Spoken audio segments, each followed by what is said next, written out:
European stock markets are trading broadly flat at the moment, with the exception of the UK's FTSE 100 index, which is up around about 30 points. The DAX in Germany is trading flat, and so is the Euro Stoxx 50 index. In the currency space, the euro has picked up some ground after losing a bit of steam this morning. It's at around that 133 level, while in the peripheral bond markets, both Spanish and Italian bond yields are relatively stable. Good morning, I'm Ishaq, Siddiqi, and welcome to another daily market bite. I'm going to give you a quick rundown of what's going on in financial markets today. So overnight we had a pretty tame session in the Asian market. No dramatic moves for the very volatile Japanese Nikkei 225 index. Investors in Asia are waiting for the US Federal Reserve's policy meeting, which kicks off today, and an outcome is expected tomorrow. That's the big attention for global markets, with investors looking for more information by the Fed Chair Bernanke about quantitative easing, when the Fed will start tapering QE, and if they are going to commit to keeping interest rates at ultra low levels, something that should cheer the market. With the fact that we are going to get tapering, investors are hoping that we're going to get some sort of accommodative easing still provided by the Federal Reserve. Now, going on to what else has been going on, we've had ECB Chief Mario Draghi.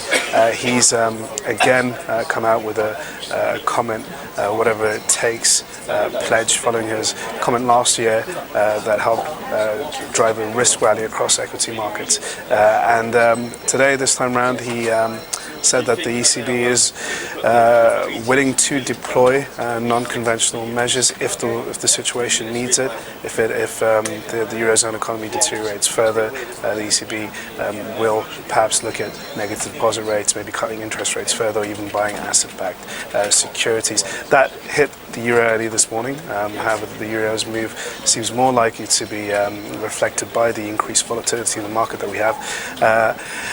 At the moment, the euro has picked up some ground on hopes that the ECB chief will follow through with his words and provide some stimulus to the Eurozone economy that needs it quite desperately. However, markets are quite skeptical over Draghi's words, given the fact that he said this last year, but the ECB have still showed great unwillingness to respond to the declining Eurozone economy.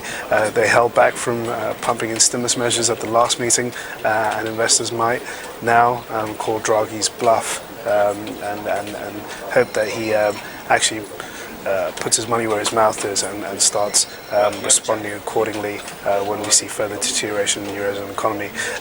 Now, going to what's happening for the rest of the day, we have a German ZEW survey which should provide us some information on the Eurozone's powerhouse and how it's faring. We also have UK PPI and inflation data. In the US, we have housing starts, which will be eagerly awaited given that we have the Fed's meeting tomorrow. But the big focus is, of course, going to be on the Federal Reserve policy meeting, with investors adjusting their risk profile accordingly, with many worried that Bernanke may sound off an imminent withdrawal of QE, while others feel that he might be a bit more dovish this time around and downplay the market's recent fears that we're going to get quantitative easing scale back in the forthcoming months. That's all for your daily market bite. Tune in for another one tomorrow.